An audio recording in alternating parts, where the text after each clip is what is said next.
நெல்லை மாவட்ட ஆட்சியராக மருத்துவர் ரா சுகுமார் என்று பதவியேற்றுக் கொண்டார்.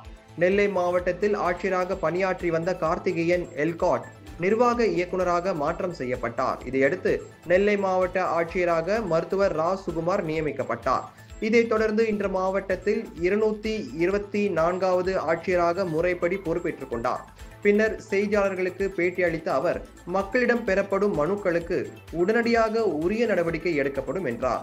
மகளிர் உரிமை தொகை, விடியல் பயணம் உள்ளிட்ட அரசின் சிறப்பு திட்டங்கள் மீது கவனம் செலுத்தி சிறப்பாக செயல்படுத்த நடவடிக்கை எடுப்பதுடன் மாவட்டத்தில் சட்ட ஒழுங்கு முறையாக பராமரிக்கப்படும் என தெரிவித்துள்ளார். சட்டம் ஒழுங்கை நிலைநாட்டுவதற்கு தேவையான முன்னெச்சரிக்கை நடவடிக்கைகள் மேற்கொள்ளப்படும். பெண்கள் மற்றும் குழந்தைகள் பாதுகாப்பிற்கு முன்னுரிமை அளிக்கப்படும்.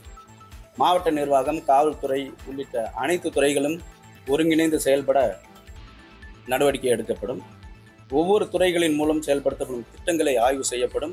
பணிகளில் ஏதேனும் சுணக்கம் இருந்தால் நேரடியாக கள ஆய்வு செய்து மேன்மேலும் அதை செம்மைப்படுத்த என்னென்ன நடவடிக்கைகள் தேவை அவை செய்யப்படும்.